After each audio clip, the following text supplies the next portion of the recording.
Hello everyone, welcome back to the table.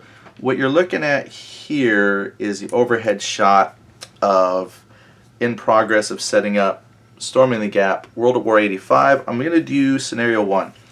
So the good news is it takes 2 maps. Scenario 1 is 2 maps, and that's a learning scenario, which is great because I need to learn how to play. I read the rules last night, which means when I do play it's going to have lots of mistakes that I need all of you to point out for me.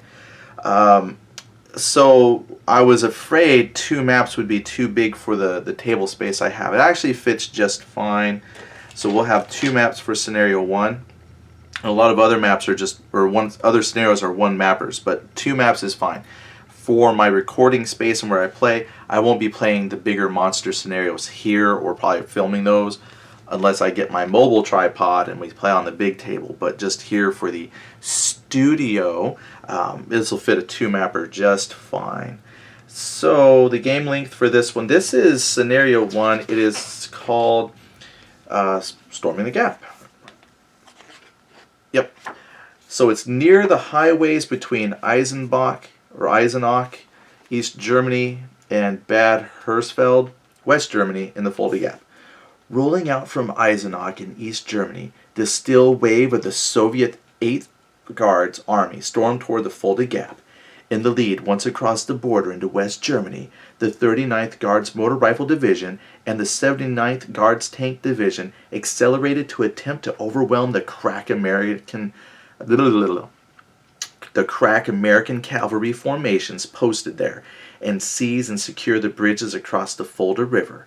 If they were unable to do that in a timely fashion, the very tight Soviet operational timetable would be set back out of the gate. Opposing them, the U.S. 5th Corps had defensive phase lines planned, from phase line Alpha on the East German border all the way back to phase line Hartford by the Rhine River bridges just west of Frankfurt. As the Soviet assault gathered steam, the smash through the screening forces from phase line Alphas to Concord. Just to the west of the Soviet advance awaited Team Charlie, a tank-heavy mechanized team from 1st Squadron of the U.S. I need more soda. 11th Black Horse Armored Cavalry Regiment. Team Charlie was posted to guard the bridge crossing at Eichvolkstarkung in the southwestern suburbs of Bad Hersfeld, in the event directly in the path of the 39th Guards Motor Rifle Division's lead regiment, the 15th Guards Tank Regiment, whose 1st Battalion T-80s were quickly advancing on the river crossings down Bundesau Tauban, number 4. I don't speak German, so sorry if I got that wrong. So we've got here the Americans got 2 activations, which is a lot, so they are going to be activating those Abrams like crazy. And then you've got the 115th Guard Tank Division, folks, regiment. That has 9 T-80s. And we've got 2 Abrams. And we have a 113 so we can move the infantry around with their attached tow. And then there's I guess that's like a ITV, infantry tank, something. And the tow, your tube. What is it? Tube-launched, optically wire-guided missile, so a Jeep with a tow missile on it, and a couple of improved positions so I can stick my Abrams down into some protection. All right, that's the gist of it there. I have the units here on the board. Basically, we're going to set up. It's a learning scenario. Beginning players, we don't add the battlefield event card. Thank you. Objective A. So I've got here the blue. Where is... I just gotta find... They're not named. Oh, B2S5. That's Objective A. So that is... Well, you know what's nice is they didn't put the names of towns and cities on here. Really helps lead to the geomorphic of it. You can move stuff around. I'll move the camera around here in a second to show you where I placed it.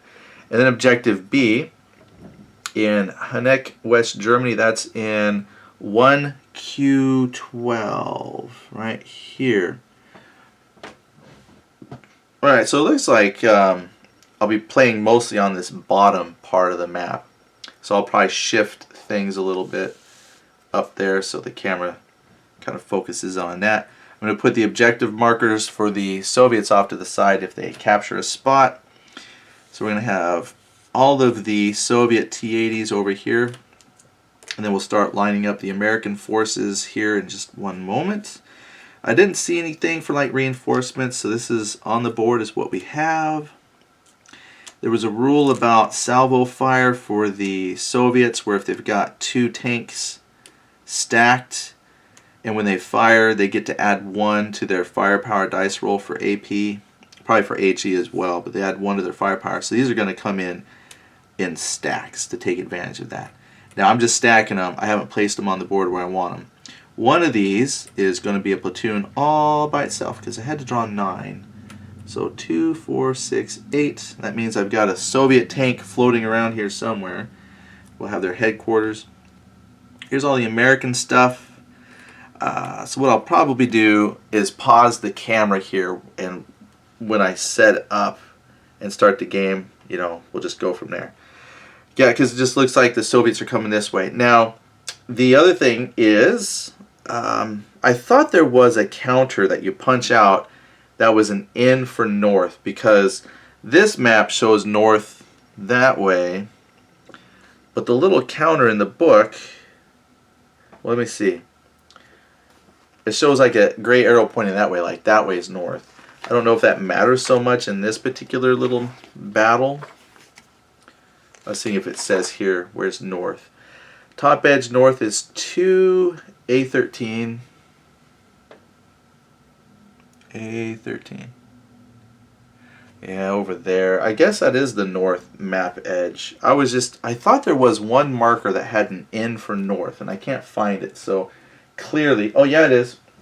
I found it. I already punched it. Bam. So north, now that you can't see it, but north is going to be that way. Like I said, I don't know if that matters anything for the moment, but there's north.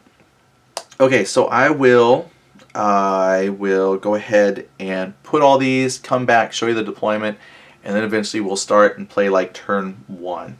Also for setup today, we will be using the solo assistant. I was actually very excited to get that in the Kickstarter because I really wanted to give this a shot. I have not played any solo system assistant from a Lock and Load like Tactical. So I was very excited to get this and try it out. And it's actually pretty clever, very simple if you haven't seen it before. I'll talk about it right now because I probably won't talk too much about it while I play. But essentially, when you go to activate like a stack or one unit, you pull a card for it, and you're going to follow this priority. You're going to see if it can do this based on range. So this is like short range, this is out to normal range, and this is out to long range if you have an enemy AI unit and where it's to the closest player unit, if you will. And that kind of tells you what it will do. Then, if it can't fulfill the order up here, if it can't do any of these, then it kind of goes down here and you check to see what it can fulfill. And ultimately, if it can't fulfill any order, it just sits there and you don't mark it ops complete or anything. You just say, yeah, they passed. Simple. Or you might do something else. Because again, this is not going to be the be-all, end-all of what the unit does, but this is actually just a lot of great suggestions on what it can do. Because you could play the game without this completely, but again, I thought it would be kind of fun to see what the system does for us. So I've got that ready to go. And the nice thing about the solo system is it's only got one chart to help you remember, different aspects. The book seemed kind of like a lot of pages for it, but it was actually very well detailed instructions on how to use it, and then like an example of how to use it, and then you got your one chart. So the solo system, I think, will be a pretty easy thing to incorporate. Alright, well I gotta find a missing tank, and then I'll place the units. We'll come back, wrap that up, and then we'll eventually start play. So I'll see you in a minute. Okay, so alright, let's take a look here at deployment. So we've got the initial Soviet troops. They're going to be off table when the game starts. They do have initiative, And so according to the rules, if you have initiative, that's going to allow them one free move. So they'll be able to come onto the board, and then we can, go from there. So northeast. So that means they're going to be coming in a southwesterly direction towards defending American troops. So what I have set up to meet them is first is the Jeep with a TOW missile system on it. We then have an Abrams, both Abram platoons on either side of this hill are in improved fighting positions or improved defensive positions, whatever you want to call it. They're hull down essentially. Then we have the M901 ITV vehicle here also on the hill. Figured this would give them a little elevation, and being on kind of the down slope of the hill-ish, they should have a nice, hopefully be able to see kind of that way as things are coming. And they have pretty good range in hexes, so I'm hoping that would give them some advantage there. I hope, right? Before they hit the towns. Oh, I got the headquarter markers right there. So what do we have over here then? So what we've got is I put the infantry here and their battle wagon right there. Just again, as stuff comes, they might be able to move as needed or fire off. Now the infantry themselves against tanks can't do anything, but they are armed with their own TOW weapon, so that will allow them to attack infantry as infantry or fire the TOW weapon as a weapon.